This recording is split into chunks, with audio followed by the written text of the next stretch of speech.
Hello, welcome back to Random Edge Productions. I'm Tristan. Today we're looking at a video. I'm going to do a reaction video to Nick Freitas, or Freitas. I'm not sure how you say his name. I think he's a congressman or a senator or some public official. I've seen a lot of his shorts on YouTube, and I've enjoyed him because he's very quickly growing in popularity, and also his videos, he's got a quick mind and he can put things together in a very good perspective, and he oftentimes has a coffee cup that he drinks from. Of course, I would enjoy that. Anyway, this is what they don't tell you about raising sons. Now, I have 4 girls and a son. I was going to say 4 girls and a daughter, but I don't think he'd appreciate that. No, I had three girls. Wait a minute, how many kids do I have? 5. I've got 5. So I've got 4 girls. So 1, 2, 3, then the son, and then my youngest daughter. Whew, got through that. That's good. Anyway, let's go ahead and watch this video, and I'll make some comments on it. I was already a very, very proud girl dad when I found out I was having a son. And look, every man wants a son, and every man learns very quickly that his obligations to his son are actually very different than his obligation to his daughters. And you would think it would be easier.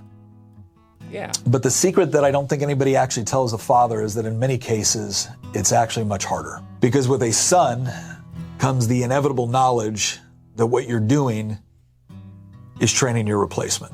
Ooh. And there's some difficulties with that, because I don't think dads want to be replaced, but ultimately that's what happens. The son grows, the son knows, the son glows. Any other rhyming words for that? But yeah, it's an interesting journey. So let's take another look here. Now, sons tend to go through 3 stages when they're young. They're a cub, then they're a boy, and then they're a young man. And one of the first lessons your son will ever learn about what it is to be a man is his observation of how you treat his mother. When you properly love, honor, respect, protect, and provide for his mother, you are showing him what a father does. Okay, I like that point, because even with my own kids, they were invited to the family that we already had. It wasn't like once we had children, then we have a family. No, my wife and I are a family, and as the children come along, they're invited to the family. They don't change how the family interacts. They learn and they adapt to how the family is. This is what we do here. And one of the things with my kids, and I think I was consistent with this, is that you don't disrespect my wife. Yeah, I know she's your mom, but that's my wife. She's the queen of the castle. I'm the king, but that's pretty obvious. But treat her with respect. You are creating a standard that will inform his own expectations and his sense of responsibility, and they pick up on it very young. My little boy loves his mother. I mean, there was no question in it from a very early age that they had a special bond. And me having spent a good amount of time the first couple years of his life deployed to Iraq, among other places, you can imagine how important that connection was between him and his mother. Yeah, I get that flavor from him. I can see how he's got this military vibe to him. Very direct, very confident. So he just mentioned it was in Iraq there. But one day when he was a little bit older, the 5 of us were all sitting down watching a movie called Real Steel, which is essentially Rocky, but with robots. And I remember looking at Tina, and I said, do you know what the agoge is? She goes, no. I said, the agoge is where the Spartans sent their sons when they turned 7 in order to begin their training as warriors for the protection of the city-state. And she kind of looked at me weird, like, why are you telling me this? And I looked at Luke, who was used to wrestling and boxing with Daddy whenever we watched shows like this. And I looked back at Tina and I said, let me show you what I mean. And so Luke and I start boxing, right? We're boxing, we're wrestling, we're going back and forth, and I get him. Not hard, just enough to where it kind of surprised him. So I don't think he's advocating child abuse. So hold on here. Don't write him off yet. And instead of backing away, he let out his little boy version of a war cry. And brother, he just charged me, right? He came right at me, fists just going nuts. He was going to show me. And I remember my wife at that moment looking a little bit horrified. And she said, "What just happened to my little boy?" And I looked up at Tina and I said, "He's not your little boy anymore. He's mine now."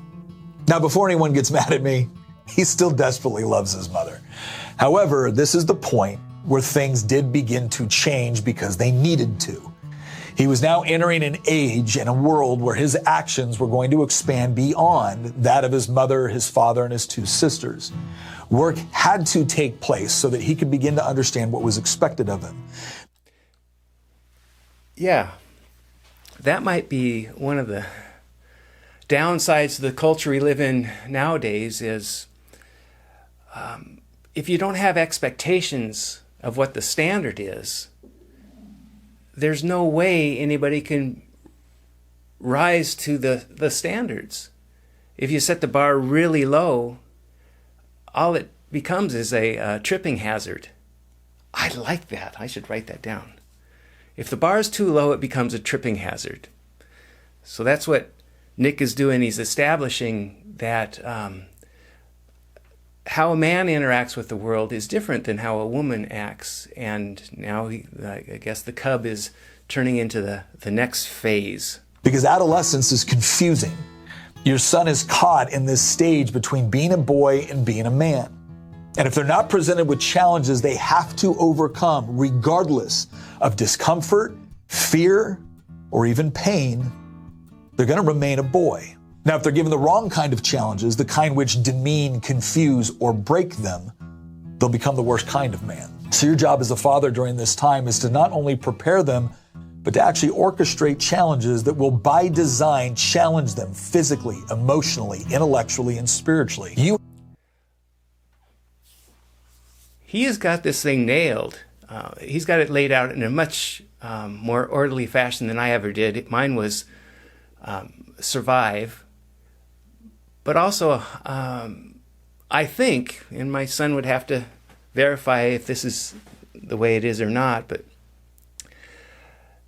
to set the standard of what it meant to work hard was a foundational thing, that anything worth having or doing is worth going through the pain and the sweat of working. And I would often challenge my kids, and my girls too would work with me sometimes doing the construction thing. They recognized that it was hard work, but that's one of the foundations I laid, was a work ethic. If it's worth having, it's worth working and working hard for. You have to judge carefully when to intervene and when to let them feel the pain and frustration of failure. The most important thing for them to learn at this stage is that they have to get back up, and they have to be able to distinguish not only from their objectives, but right and wrong, the just and the unjust. You are teaching them that they need to have a willingness to sacrifice for that which is noble. And I can remember very clearly. Before he shares his story, it just had a flash. And I'm sorry, son. I remember my boy as a younger kid. He has this, and he still has it. You still have it. This, I don't know if it's a righteous indignation or just when there's an injustice, he jumps all over it and he will stand against whatever. And I remember even as a youngster on the school bus, there was a bigger boy there that was picking on a girl. And this is the story I got through the different witnesses, that picking on a girl and just was being mean to this girl. And this fellow was much bigger than Tanner, my son, and he couldn't put up with that. He had to put a stop to it. So he jumped this bully and started wailing on him. Well, they both got in trouble and stuff, but I even remember the principal kind of, as a side note, she said, "I hope he got a couple good licks in on him, because that boy needs it." So that's one of his character things, that he'll jump in and defend at his own peril sometimes. But the first time my son found himself in a position where he had to stand up for something. Probably the most difficult part about it for him was that he wasn't standing up to a bully or somebody he didn't like. He was standing up to his friends because they were all doing something that they shouldn't have been. And they knew it, and he knew it, but he was the only one that called him out for it. And he was ridiculed, and he was ostracized for it, but he stood his ground. I didn't find out about it until later. But I took him aside, and I was very intentional. It was just him and me. And I looked him in the eye and I said, I need you to know I'm proud of you. I'm proud of you for that. Not simply because you stood your ground, but because you were willing to do it with your own friends. And in many cases, that's harder. But learning to stand for what is right, especially when it costs you something, is the hallmark of a good man. And you have passed your first test. Now, I wasn't expecting to be reacting kind of like this, but there's few joys that rise to the surface or the level of when you see your children interacting with life and others and taking an isolated stand against the popular current that would sweep them down to destruction. To have a child stand up and say, no, I'm not going this direction, I'm not doing this. To see that kind of integrity built into the next generation.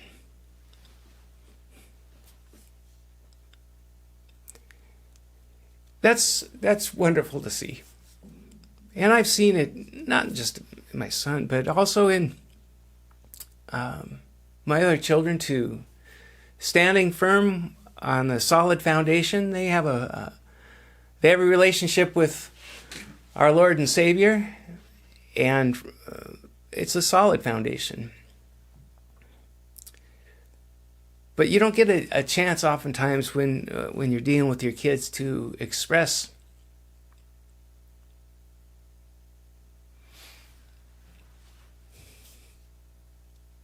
just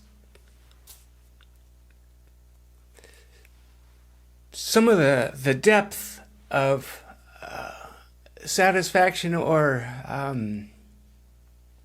satisfaction, and that's part of it. But just there's a joy in knowing that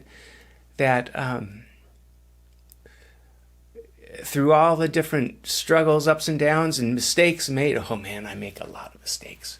That somehow the Lord's overridden that and allowed you to speak into the next generation. But keep this in mind, fathers. He is watching what you do every bit as closely as what you say. And the lesson taught by example will reside with him far longer than the one taught merely with words. And that is not a lesson you want to learn the hard way. But before you know it, he will be a young man. He's no longer a cub. He's no longer a boy. And too many fathers believe that our primary role during our son's youth was merely to provide, to establish order, to protect. And while all of those things are true, they are incomplete. Your son will have been looking for guidance since he was very small. He will glean what he can through observation, but he requires instruction. And if he doesn't get it from you, believe me, he will get it from somewhere. And what this part of his life should represent are the final stages of preparation. Because up to this point, if you have done your job, your son should know that you love him. But past this point, it's your respect that he desires. And he will know that while the love can be given, the respect he will have to earn. The burden at this point is shared between the father and the son because your duty is to show him the pathway to respect. But it's his alone to earn. Sharing or showing the pathway, it's precarious because you're actually traveling down a pathway that you're not finished yet either. You're still on the journey too. And now you bring the next generation, and you're saying, stay close, hold on to my hand, stay right close. I'm whacking through the jungle of life, not quite sure what's around the corner. I know it's good. God has good things in store for us. But it can be treacherous. You're traversing, bringing your family along these deep, dark jungles, or up on the side of cliffs with a small, watch your step or you're going to fall to the gorge below. Man, I'm throwing a lot of metaphors in, or pictures. Anyway,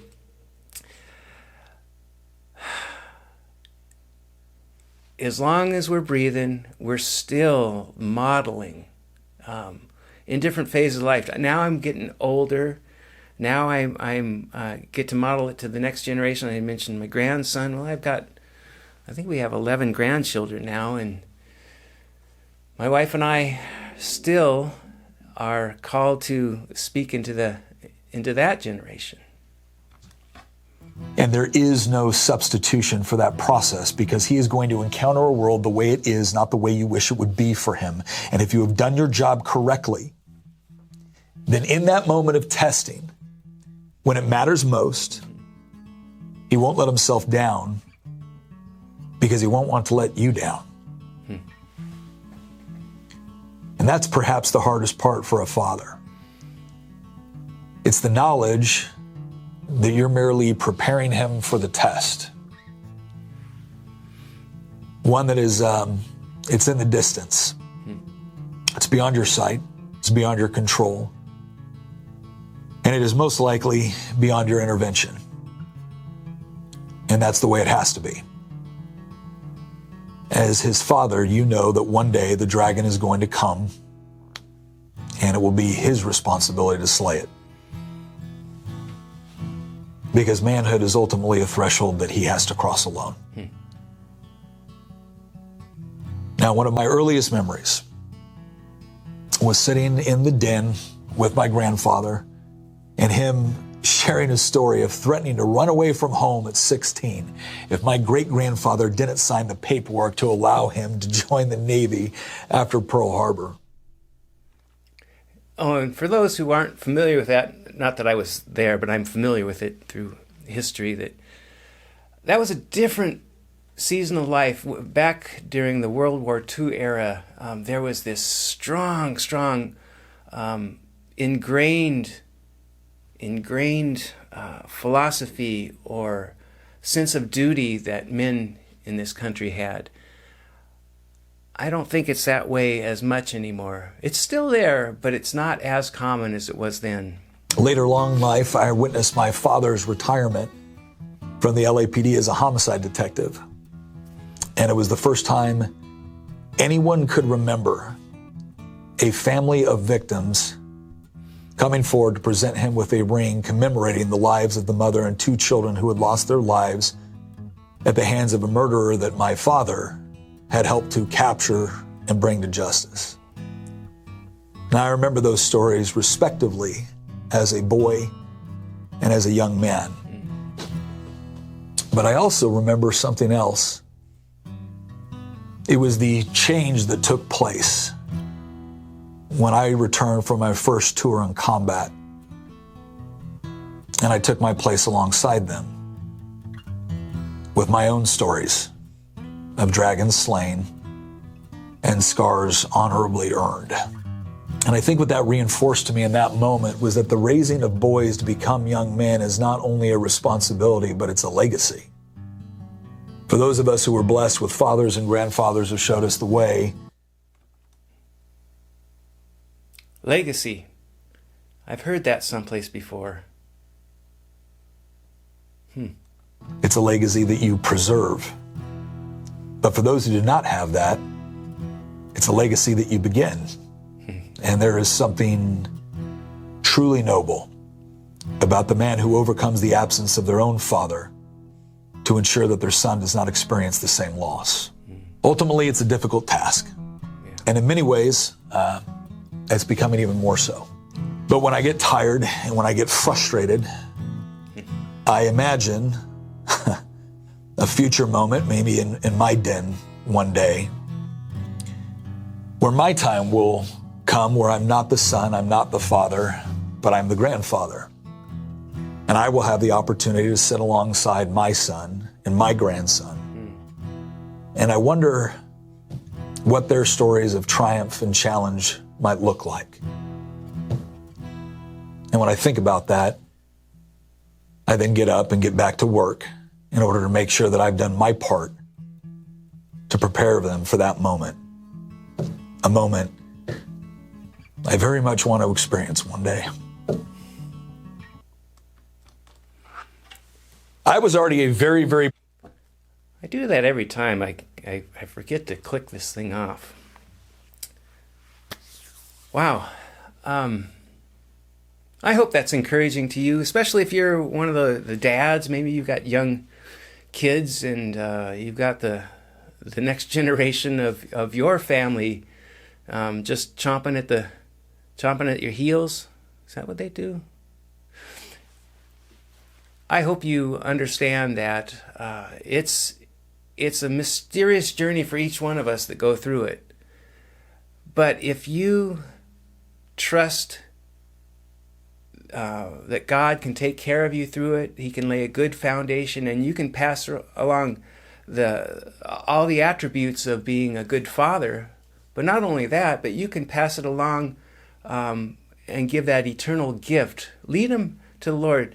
If they are in the Lord's hands, He will direct their paths. You know, I one of those verses that rolls around in my head.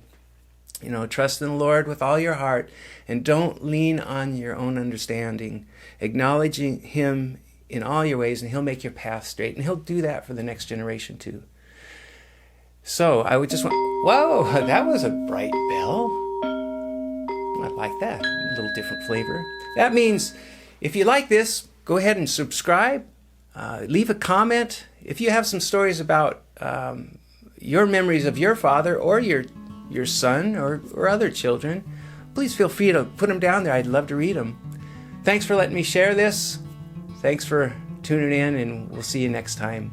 And don't forget to take a nap.